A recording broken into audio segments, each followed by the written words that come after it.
অবসান ঘটবে এবং গ্রাহক যারা ইসলামী ব্যাংক থেকে মুখ ফিরিয়ে নিচ্ছে তারা আবার ইসলামী ব্যাংকে ফিরে আসবে।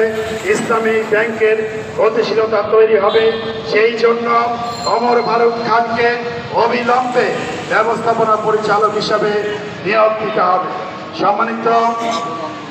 সম্মানিত গ্রাহকবৃন্দ, ইসলামী ব্যাংকের চেয়ারম্যান তার অপসারণ ওমর ফারুক খানের পুনর্বহাল না হওয়া পর্যন্ত আমাদের ধারাবাহিক কর্মসূচি অব্যাহত থাকবে।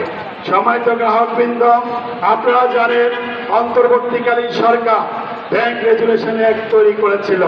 সেখানে সুস্পষ্টভাবে বলা ছিল ঋণ খেলাপি এবং অর্থের টাকা যারা মানি লন্ডারিং এর মাধ্যমে পাচার করেছেন এই ধরনের ব্যক্তিরা কোনো অবস্থায় ব্যাংকের পরিচালক হতে পারবে না।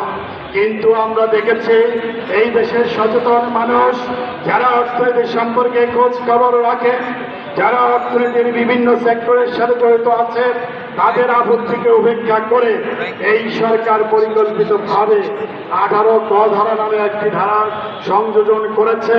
সেখানে যারা ঋণ খেলাপি এবং যারা ব্যাংকের অর্থ লুটপাটকারী তাদেরকে আবার ব্যাংকের পরিচালনা পরিষদে আসার সুযোগ করে দেওয়া হয়েছে। সুতরাং আমাদের দাবি হলো এই 18 ক ধারা বাতিল করতে হবে। একই সাথে যারা ব্যাংকের অর্থ অনিয়মের মাধ্যমে ঋণ নিয়ে আজকে ঋণ খেলাপি হয়েছে, অর্থ লুটপাট করেছে, ইসলামী ব্যাংকের লুটপাটকারী সালামের যে সমস্ত শেয়ার রয়েছে সেই শেয়ারগুলো নগদায়ন করতে হবে, তার ঋণের সাথে সমন্বয় করতে হবে।